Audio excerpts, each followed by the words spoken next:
Speaking for the Democratic Party tonight will be Governor Bill Clinton of Arkansas. These Americans were chosen from across our nation. They are expressing themselves about Democrats, Republicans, and the part government plays in their lives. And they express their hopes and fears, their values, and their vision for the future. You know, I grew up believing, and I was taught that if you wanted to do something, it was possible to do it. And I was taught that there was justice in their system. Justice not just for the rich, that you couldn't pay for it, and not education just for the wealthy. That things are accessible to Americans, black, white, or brown. And I'm afraid that that's starting to change a little bit. We're starting to see a two-class system, the haves and the have-nots. And that frightens me. I think equality of opportunity is the most important thing in this country, and that's what our country was built on. It is opportunity, but it's really a freedom. It's a freedom to be able to express. It's a freedom to be able to compete. It's a freedom to be able to fail. And it's a freedom that allows us this ability to dream. And I think that's the thing the Democratic Party can offer. It can offer hope. In the past few weeks, Democratic leaders have gone all across America talking to all kinds of people. They spoke with people in what are called focus groups. The participants in these groups were selected by independent research firms and encouraged to be frank and demanding. The Democrats listened and responded, and we think all Americans will be interested in what was said. Some of the comments were critical of our party, but the conclusions drawn from each group may surprise you. We have just heard the President of the United States address our nation. And by the way, Mr. President, happy birthday tonight. Our objective tonight is not to disagree with our president and his party, though our differences are many. Like all Americans, we must celebrate any success that builds a better future. And we believe Democrats should work with Republicans to ensure that kind of future. But tonight is the first opportunity for our Democratic Party to speak to America since the defeat of 1984. That resounding defeat was the fourth in the last 5 presidential elections for our national party. But let's put that defeat into perspective.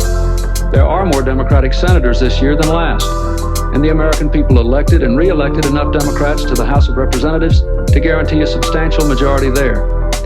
In 34 states, Americans have chosen Democratic governors to lead them into the future. Clearly, then, there is a Democratic Party in America which is alive and well, a party committed to prosperity and opportunity for all Americans, a party more concerned with the future than the past, a party convinced that we are living in challenging times which require us to go beyond the established dogmas of both national political parties. This is a party that knows it has to change, a party that wants to reach out to all Americans, Democrats, Republicans, and independents. Because the strength of the Democrats has always been in the diverse grassroots of our nation, we have to begin there, listening to the people. Our 4 groups were moderated by 8 outstanding Americans who represent the very best in our party. They're people of ideas, vision, and independent character. House Majority Leader Jim Wright of Texas and Representative Bill Richardson of New Mexico, Governor Charles Robb of Virginia, and Senator Sam Nunn of Georgia, Senator Chris Dodd of Connecticut, and Mayor Wilson Goode of Philadelphia, Lieutenant Governor Nancy Dick of Colorado, and Attorney General Dave Armstrong of Kentucky. Do you think, after this last election, that there really is a role for the Democratic Party in this country? One of the lessons learned from all these groups is that Americans still look to the Democrats for the kind of creative approaches to our problems that have distinguished our party in the past. There are a lot of programs that are democratically based that the middle class benefits from that aren't perceived as being programmed. That's right. And there are things we all take for granted, access to student loans. Highway systems, soil conservation programs, the things that reach out and touch the entire community. Mass transit. Those programs have helped all of us. But now the Republicans are saying those programs are too crappy and too costly. They put the deficit in a bad position. Those programs should be cut. But I think the Democrats should come back and point out exactly what these programs have done for this country. And they claim that the Great Society was a failure. And every time I hear that, I just can't believe it. Because there's so many things that came out of that. People had so many advantages. So many people went to college. So many people, they ate. You're in a better position today because we educated a generation coming out of World War II through the GI Bill. We're a stronger country today because people got a VA mortgage, 2% in the early 1950s. At more housing. That's right. We're a stronger country today because of Social Security and Medicare. We're a stronger country because there was a soil conservation program, a mass transit program in this country. Those things all made this country stronger. And a lot of people benefited from it. And we need to get back to that notion of extending that broader educational process that tells people we all benefit from these things. We don't make the case that those are national security issues. We have a tendency to put the defense issue on one side and the social programs on the other. And history ought to teach us, as a nation, that one empire after another fell, not because they didn't have enough bullets or guns or armies, because they failed to take care of the basic needs of their own people. And that more nations have crumbled because of that than because of the external threat. And that we ought to be talking about education and housing and healthcare and transportation as national security issues. Those are issues which make this country strong. The Americans in our groups don't seek to dismantle government. They simply ask that it be efficient, responsive, and accountable. Governor Robb and Mayor Good strive for that balance every day. The bottom line is government simply can't do everything and shouldn't do everything. And we can't continue to try to do everything and try to fund everything and at the same time be compassionate in areas where we need to provide that kind of response. And that's the real crux of what government really is all about. It requires hard decisions, and it requires setting priorities. It requires saying, what do we need to do? How can we do that best? Which level of government is best capable of providing those kinds of services? I've had to go in and I've had to cut my budget. I've had to reduce my budget by 4%. I've had to reduce personnel by 5,000 people, about a 5% reduction. I've had to go in and talk about zero-based budgeting and management by objective. I've had to go in and computerize the whole city. I've had to go in and be accountable for the way that I really have to run this government. And the thing I've found is that people want their leaders to be accountable for how they spend those dollars. Americans demand accountability from their elected leaders for programs and services, and they expect no less from the nation's military. Senator Sam Nunn is one of our nation's most respected advocates for the position that we must have a strong national defense, but an accountable one.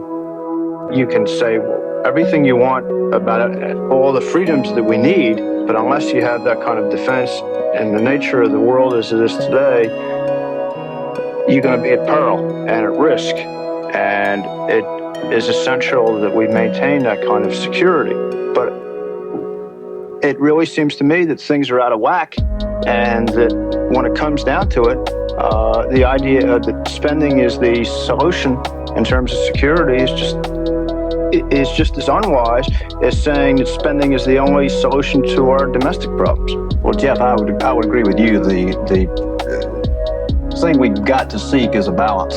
We've got to have a strong national defense. I've stood for that since I came to the Senate and have been preoccupied with it to some extent. I also believe, though, a strong defense rests on a strong economy. The economy of this country is the strongest component of our national security position, defining national security in the broadest sense. The thing that is lacking at the present time is a well-defined strategy that matches our role in the world with the resources available and preserves that strong economy. So a strategy is at the top of the list. We have to know what our goals are. That has not been done. And the witnesses that have testified before us have said no matter how much we spend, even if we fund every penny the president's asked for, we're not going to be able to implement the very broad sweeping goals of being able to fight 3 wars simultaneously all over the world at one time on the Soviet borders. That's an impossible goal. So the long and short of it is we've got to have a meaningful, realistic strategy that matches resources and goals. We've got to have our allies participate, or if they do not participate, then we've got to change some of our priorities accordingly. And we've got to manage the budget that goes into defense much more effectively. People in our focus groups were concerned about the arms race and nuclear war. And proud the Democrats have been demanding that America talk with the Russians again. We talked here tonight about the fact that we're now talking to the Russians. For 4 years, we didn't talk to the Russians, but perhaps the Democrats during their convention and the candidates seeking our national office brought about that issue, which is... They brought out things that I don't think anybody thought about. Well, I'm really worried about arms control. I think nuclear war is a real possibility, and it scares me. It really does. Yeah, I think we were concerned because we weren't showing enough toughness overseas at a period of time. But Alex, I think, we're not even talking. At least there was an open door to both Moscow and the United States, but they've been closed, and they're going to get back together. But I'm concerned too, as far as how far they're going to go. Are they really going to talk, or is it just a sham? I think that there has been departures from the agreements on both sides, and I think also that both sides have become so much more aware of the dangers of a nuclear war, such as nuclear winter, that there's much more of a concern on both sides as far as working toward peace. Money, spending, taxes, deficits. All the people in our focus groups felt optimistic about the near future, but were uneasy about the economic shadows looming ahead, and taxes were high on their list of concerns. And we've managed to breed a tax system which has encouraged people to really go out and say, I'm not going to pay taxes. And so long as we have people who are going around, basically who have very well-to-do, making a lot more than probably any of us here, maybe several times over, who are paying virtually nothing, I think that all of us are going to resent the system. My husband and I feel that a lot of times we hear of little things that one can do to lower your taxes or to do the best that you can with your tax situation, but we don't always feel we're in a situation to do that, to buy property, to invest, to save, to take out an IRA. I don't know how I explain to my family the fact that we have, compared to some friends who have a lot more than we do, we pay more dollars in terms of taxes. And that's the system we've got. It stinks. Representative Richard Gephardt, who along with Senator Bill Bradley is leading the fight for tax fairness, simplicity, and lower rates, has been listening to these people. Here's his response to their concerns. I can sure understand these people's frustration with our tax code. Our tax code is a mess. First of all, it's unfair. It's wrong when there are 222 families in America making over $200,000 a year and legally paying no taxes. It's also wrong when families that are making the same amount of money a year pay very different taxes. Secondly, it's complicated. It's wrong that everybody in the country has to go to an expert to fill out their tax forms. And last, it's bad economics to have people investing in things that make no sense just to get a tax break. The question is, what's the answer? Democrats originated an answer over 3 years ago with the Bradley-Gephardt bill. It does three basic things. First, it brings tax rates down for 70% of American taxpayers. Secondly, it makes paying taxes simple. You can put your return on a 3x5 card. And last, it would restore the faith of the American people in their tax system and in their government. I work with a lot of small business people, and they hear that there's an economic recovery, but when they go out to compete for funds, they can't get the funds. It's very interesting. We have had a very acceptable rate of economic growth in the past year. But even in face of that, there has been a greater degree of small business failures, a greater number of bankruptcies than in any year since the 1930s. There's been a larger number of bank failures. 1984, the year just ended, than in any year since the Great Depression.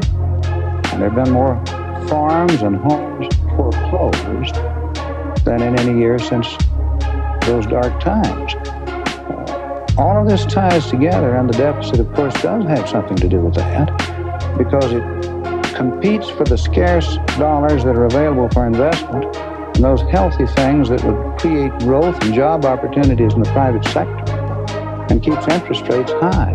In the first 5 years of the 1980s, under the Reagan policies, we will add more to the national debt than was added in all the previous 192 years of our nation's history.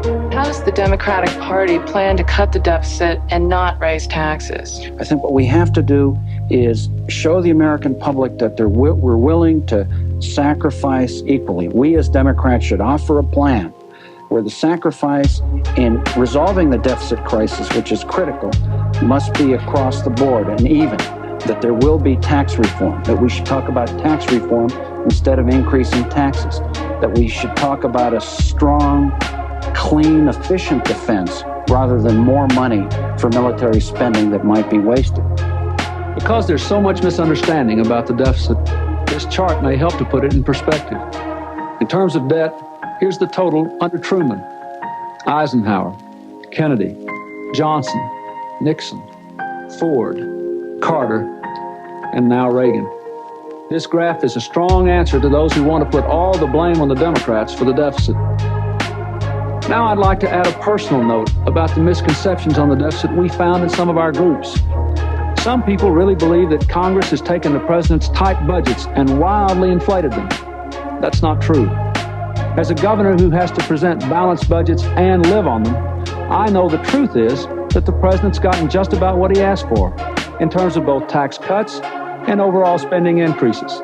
According to Republican congressional sources, total congressional spending over what the president requested during his entire first term was only 0.2% of total government spending. And for the current fiscal year, Congress actually appropriated $17 billion less than the president requested. So the president must assume responsibility for the debt too. We want to help him do something about it, but we can work together only if the facts are fairly presented and the political finger-pointing stops. Our economy simply can't continue to grow with this kind of debt. It's keeping interest rates too high. That's contributing to the overvalued dollar. Now we've got an annual trade deficit of over $120 billion. Now we're losing at least 1 million American jobs to foreign competition that our own economic policies are supporting. Now our farm economy is being destroyed by high debt, declining land values, and shrinking foreign markets, all because of the deficit, high interest rates, and the overvalued dollar. There's enough blame for all to share, and enough work for all to do. Now let's get on with the job. Millions, billions, trillions, they're constantly being debated. But when Social Security is discussed, these numbers become very human, and every group was concerned. I have a question about Social Security. President Reagan says that he may be forced to freeze or cut Social Security benefits because that's what the majority of Congress wants to do. Is that likely to occur? He said on his press conference the other evening that he understands there is an overpowering bipartisan sentiment in both houses of Congress to force him to renege on his promises about cost of living adjustments for Social Security recipients.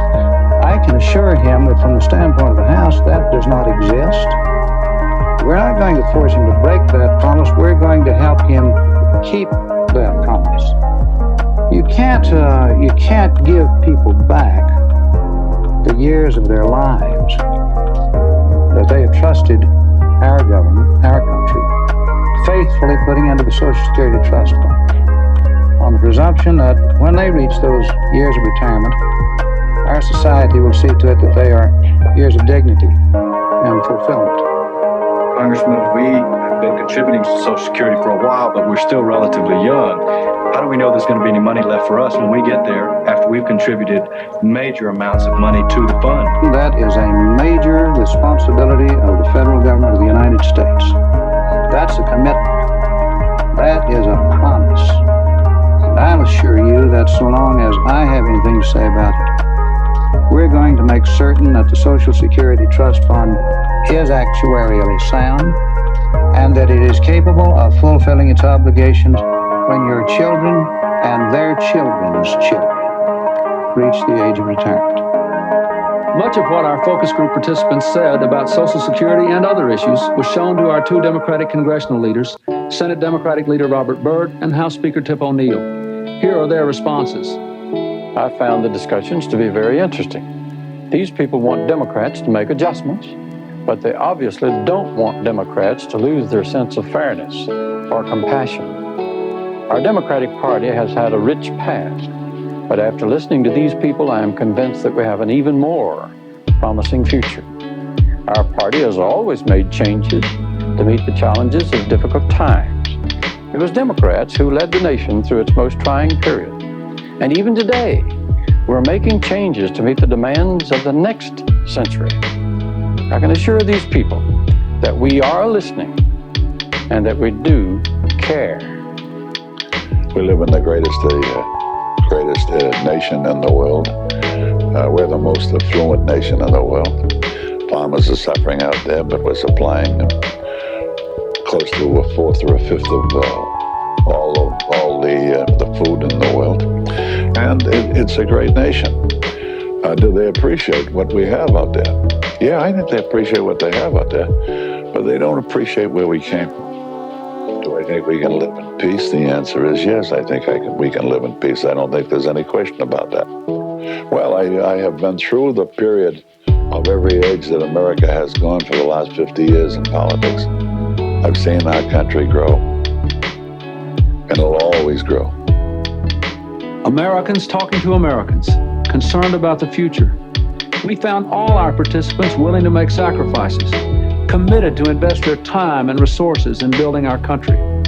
Our party has a proud record of building America that includes economic opportunity, civil rights, environmental protection, and strong leadership in some of our most troubled times. We're proud of our past, but the best way to honor that past is to make the most of the present and prepare for a better future. And we have a new list of strong Democrats to lead the way. Bold leaders who are building bridges to the 21st century. In such a brief program, I can list only a few, but they are remarkable representatives of a new Democratic Party that can be found in every state in our country.